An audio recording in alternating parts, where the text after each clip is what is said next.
Today we're going to look at trig ratios, and we're going to look at the trig ratios for a few particular angles. They're angles that occur often, and it's good therefore to know their exact trig ratios rather than their approximations, which is what we do with when we're using a calculator.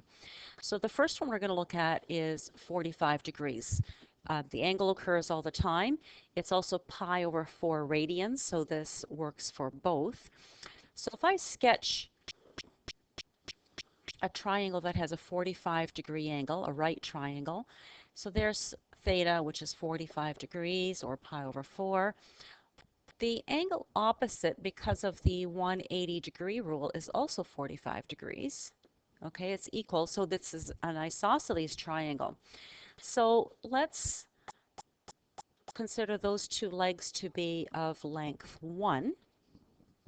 And then let's calculate what the hypotenuse is based on Pythagorean theorem. Okay, so 1 squared plus 1 squared equals, and we'll call it h for hypotenuse, equals h squared. So 2 equals h squared. So the length of the hypotenuse is the square root of 2. And we're going to leave our answers as exact answers. So we'll leave it in radical form. So if we use theta as our reference angle, then this side will be our opposite. This side will be our adjacent.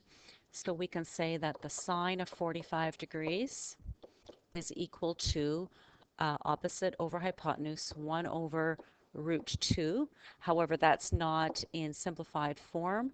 So we'll multiply numerator and denominator by root 2, so we get root 2 over 2. Our cosine of 45 degrees will be the same thing because it's adjacent over hypotenuse. So again, it'll be 1 over root 2, which will simplify to root 2 over 2. And the tangent of 45 degrees will give us opposite over adjacent 1 over 1, which is 1. Okay, so there's the three primary trig ratios. We can use the reciprocals of those to get our cosecant of 45 degrees. And rather than doing the reciprocal of our final answer, we might as well do the reciprocal of our initial value because then we'll have it in good form. We won't have to re-rationalize the denominator. So it's root 2 over 1, which is root 2. And our secant of 45 degrees will be exactly the same. And our cotangent of 45 degrees gives us 1.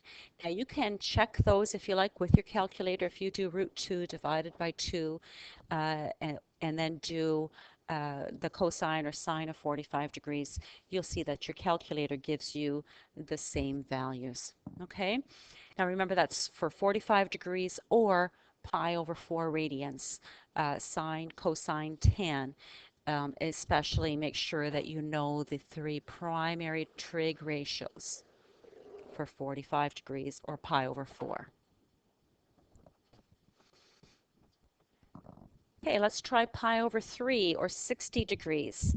Okay, to do that, we're going to use a different triangle. We're going to actually start with an equilateral triangle. And the equilateral triangle has all lengths are the same.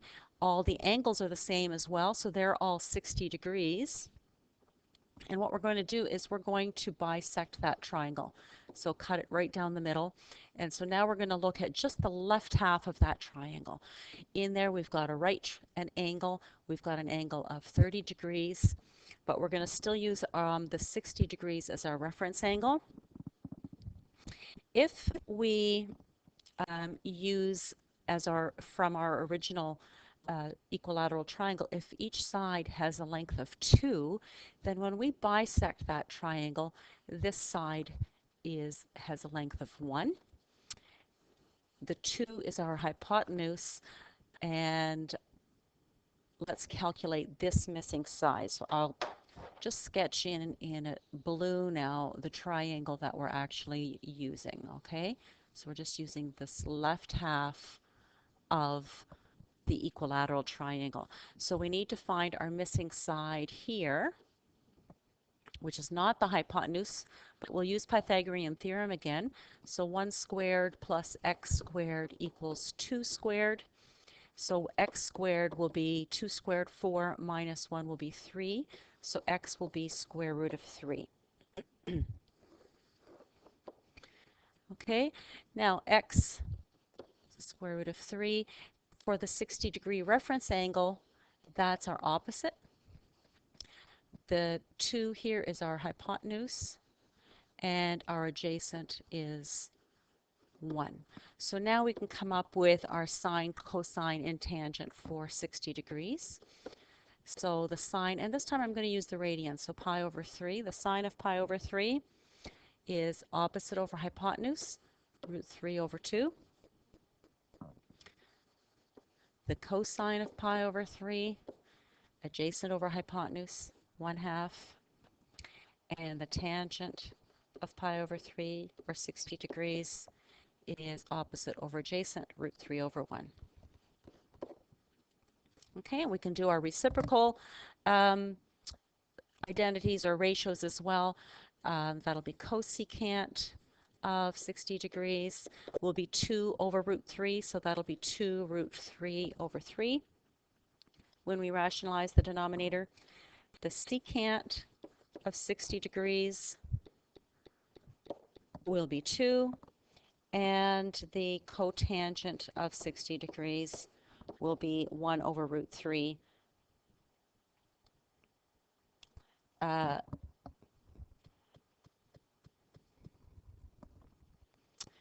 Sorry, yes, 1 over root 3, which gives us root 3 over 3 when we rationalize the denominator. Sorry, I was just glanced down at the wrong spot on my page there. Okay, so there are the trig ratios, the 6 trig ratios, but in particular, again, important to note the 3 primary trig ratios for 60 degrees or pi over 3. Think where that is on the Cartesian plane, though, when you graph that in standard position, okay, where pi over 3 or 60 degrees is. Okay, then let's take a look at 30 degrees, or pi over 6, and we're going to use that same triangle that we just used. I'm going to just flip it on its side, though, and that might make it a little bit easier to see. So we're just looking at that half of that equilateral triangle that we had before. This side had length 1, this side had length 2, and this side had length root 3. There's the 30 degrees. Okay, so the 2 is our hypotenuse. Now the 1 is the opposite because it's across from the reference angle of 30 degrees, and the root 3 is now our adjacent. Okay, so we can now say that the sine of 30 degrees is 1 over root 3, 1 over 2, opposite over hypotenuse.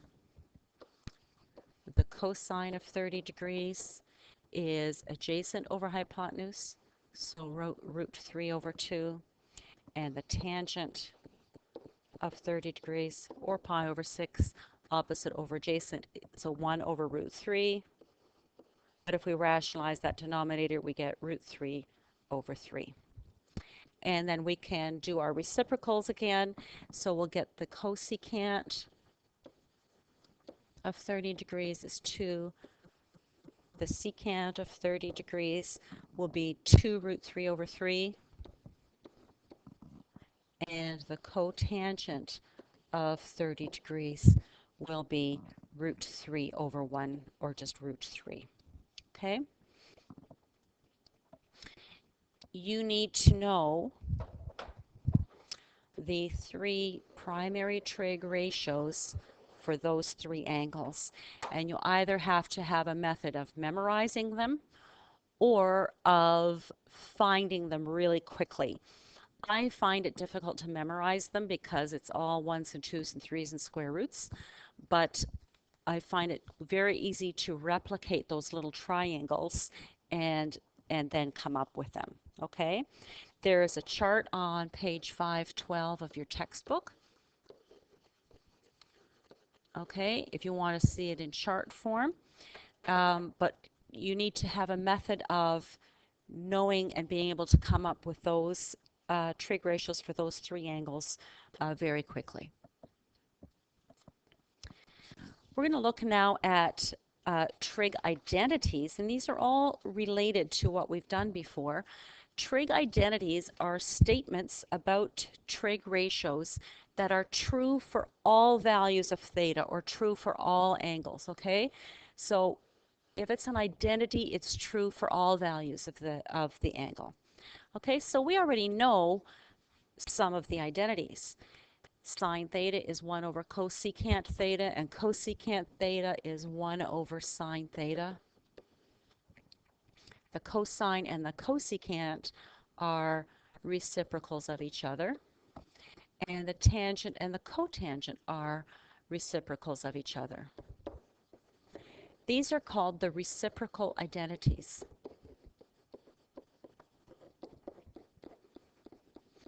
And in many books and pages, you'll see this as 6 identities that you need to remember, but really the ones that are across from each other are just rearrangements of the same equation. So really there are 3 different identities, but each one is given in 2 different forms.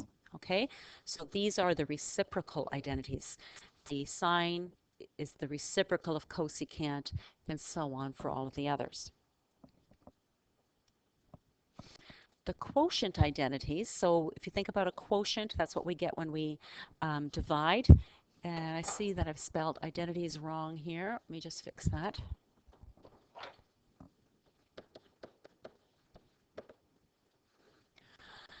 So if you take the sine of theta and divide it by the cosine of theta, so the sine is opposite divided by the hypotenuse, and we're going to divide that by the adjacent divided by the hypotenuse. Okay, when we divide fractions, remember that we multiply by the reciprocal, so we're going to get the opposite divided by the hypotenuse times the hypotenuse divided by the adjacent. Notice now we've got hypotenuse divided by hypotenuse, which is 1, so we have the opposite divided by the adjacent, which is the tangent. Okay, so this gives us that the tan of theta, or tangent of theta, is equal to the sine divided by the cosine. And a similar one that we could find using the same method would be that the cotangent of theta equals, because it's the reciprocal, the cosine of theta divided by the sine of theta. These 2 identities are called the quotient identities. And with these, the previous identities, the reciprocal identities, and the quotient identities, we can solve for missing trig ratios when we only know some of them. So here's an example. If I'm given the sine of theta is 3/4 and the cosine of theta is √7 over 4, find the other ratios. Well, we'll use the quotient identity first to find the tangent. So the tan of theta will be sine of theta over the cosine of theta, which will be 3/4 divided by √7 over 4, which is 3/4 times 4 over √7. There we've got 4 divided by 4, so we can simplify that. So we get 3 over √7, but we want to rationalize the denominator, so we'll multiply by √7 over 7, and we get 3 √7 over 7 for the tangent of theta. So then we can then find our reciprocal identities. We can say that the cosecant of theta is the reciprocal of the sine of theta, so it'll be 4/3. The secant of theta will be the reciprocal of the cosine of theta, so it'll be 4 over √7. But again, we will rationalize that denominator and get 4 √7 over 7. And our cotangent of theta will be the reciprocal of the tangent. And again, look at the tangent before you rationalize the denominator. So we'll get root 7 over 3. Okay, so there's an example of being able to find trig ratios when you know some of them and want to find the rest. There's one other set of trig identities that's really useful, and it's called the Pythagorean identity. So if I start with this right triangle, I've got my hypotenuse with my reference angle theta there. I've got an opposite and an adjacent. If you think about Pythagorean theorem, which is what the Pythagorean identity is based on, we know that a squared plus b squared equals c squared. So we've got the adjacent squared plus the opposite squared equals the hypotenuse squared. So I'm going to do some rearranging of this equation. First of all, I'm going to divide both sides of the equation by the hypotenuse squared.